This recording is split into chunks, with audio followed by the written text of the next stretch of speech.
same bureaucracy, same resources, but difference is 4 times, 5 times. అంటే సిఏజిఆర్లో ఎంత drastic change వస్తుందో ఒక స్లైడ్ మీరు చూస్తే ముందు నేను చూపించాను. ఢిల్లీ ఎలక్షన్స్ వచ్చిన తర్వాత ఆ రిజల్ట్స్ వచ్చిన తర్వాత చూపిస్తే గుజరాత్ హ్యాస్ గ్రోన్ 15 times. అదే west Bengal has grown 4 times. 95, 2024. అంటే గుజరాత్ కంటే వెస్ట్ బెంగాల్లో మెరుగైన రిసోర్సెస్ ఉన్నాయి.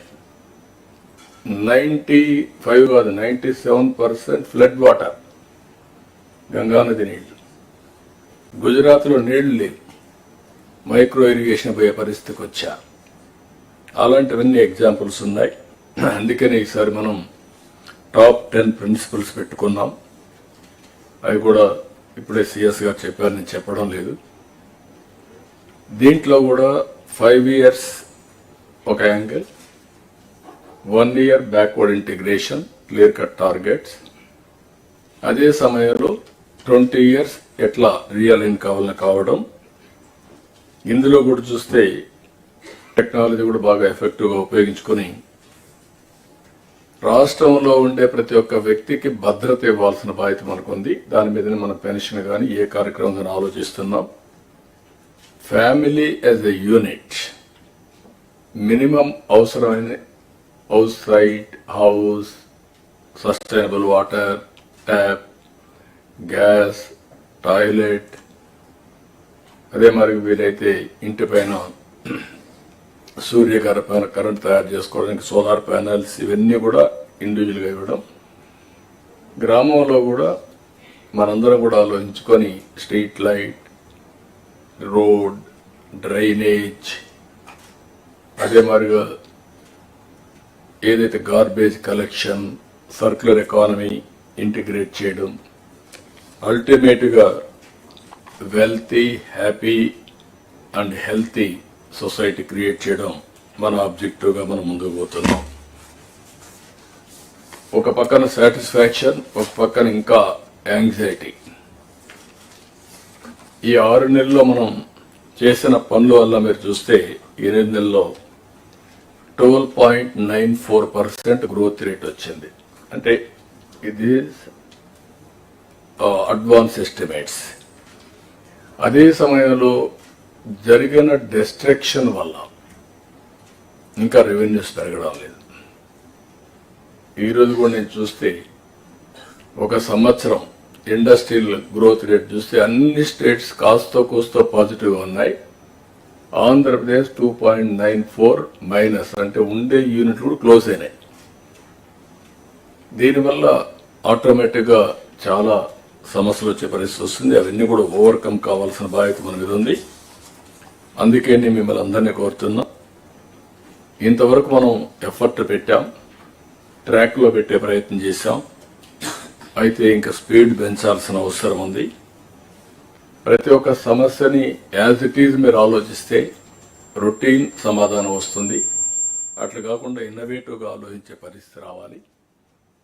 ఇలాంటి సమావేశంలో మళ్ళీ మనందరం కలిసి కలెక్టివ్గా మేధోమథనం చేస్తే చాలా వరకు న్యూ ఐడియాస్ కూడా వస్తాయి. అందరిలో కూడా అనునిత్యం లెర్నింగ్ అనేది జీవితాంతం నేర్చుకోవాల్సిన అవసరం ఉంది. మాకు తెలుసు అనే అహం ఉంటే అక్కడి నుంచి మనందరం కూడా డిటరేషన్ స్టార్ట్ అవుతుంది. కాబట్టి ఈ విషయం కూడా మీరు గుర్తుపెట్టుకోవాల్సిన అవసరం ఉంది. అందుకని ఇక్కడ మీరు చూసినప్పుడు కెపాసిటీ బిల్డింగ్ కోసం కర్మయోగితో కూడా ఒప్పందం పెట్టాం. ట్రైనింగ్ కూడా మాడ్యూల్స్ తయారు చేశారు. మంత్రులు కానీ, సెక్రటరీస్ కానీ, మీ డిపార్ట్మెంట్ కానీ పర్ఫార్మెన్స్ అప్రైజల్ రావాలంటే, కరెక్ట్గా రావాలంటే డౌన్ బిలో ఉండే మెకానిజాన్ని మొత్తం మీ మెషినరీ అంతా కూడా గ్యారప్ చేయాల్సిన బాధ్యత ఉంది. దానికి కర్మయోగి ట్రైనింగ్ ఇన్స్టిట్యూట్ ఉపయోగపడుతుంది. మనం కూడా దాన్ని రీఎన్ఫోర్స్ చేయడానికి ఏమేం కావాలో చేస్తున్నాం.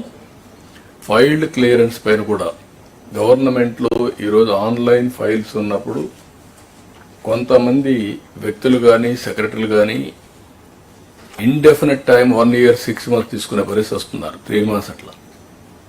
అంత టైం మనం తీసుకుంటే ఏ విధంగా మీ నిర్ణయాలు సమర్థనీయం అనేది కూడా మనం ఆలోచించుకోవాల్సిన అవసరం ఉంది. ఇప్పుడు క్లారిటీ ఉంది. లాస్ట్ మైల్లో ఏ వ్యక్తి ఎన్ని రోజుల్లో ఫైల్ క్లియర్ చేశాడు కూడా క్లారిటీ వస్తుంది. ఎందుకు క్లియర్ చేయలేదు కూడా మీకు ఒక అవగాహన ఉంటుంది. హైరార్కీ వైజ్ మీరు చూసుకుంటే కన్సర్న్ మినిస్టర్స్కి ఆ డిపార్ట్మెంట్లో మొత్తం యాక్సెస్ ఉండే పరిస్థితి వస్తుంది. అదే సమయంలో కన్సర్న్ సెక్రటరీస్కి మీ డిపార్ట్మెంట్ అంతా ఉంటుంది. నాకైతే మొత్తం కూడా వచ్చే పరిస్థితి వస్తుంది. దయచేసి మనందరం ఫైల్స్ అన్ని కూడా వేగం పెంచాలి, డెసిషన్స్ తీసుకోవాలి. మొన్నే నేను ఆ డేటా కూడా జస్ట్ ఆ రోజు నాకు ఒక ఐడియా వస్తే రిలీజ్ చేశాను. అయితే ఇదేదో నేను కొంతమంది వ్యక్తుల్ని ఎత్తి చూపడానికి కాదు, వ్యవస్థని మెరుగుపరచడానికి, దీన్ని సమర్థవంతంగా ముందుకు తీసుకుపోవడానికి మనం ఆలోచిస్తున్నాం. ఇంకొక పక్కన మీరు చూస్తే వేరియస్ మోడల్స్ వచ్చాయి గవర్నమెంట్ ఆఫ్ ఇండియాలో. నీతి ఆయోగ్ కూడా వచ్చినప్పుడు ఒకప్పుడు పీపీపీ మోడల్ ఉన్నాం, ఇప్పుడు వైబిలిటీ గ్యాప్ ఫండింగ్ ఇస్తున్నారు, ఎఫ్పిఓ వచ్చింది, ఎంఎస్ఎంఈలకు డెఫినేషన్ మార్చారు. ఇవన్నీ కూడా వచ్చినప్పుడు అవన్నీ కూడా ఏ విధంగా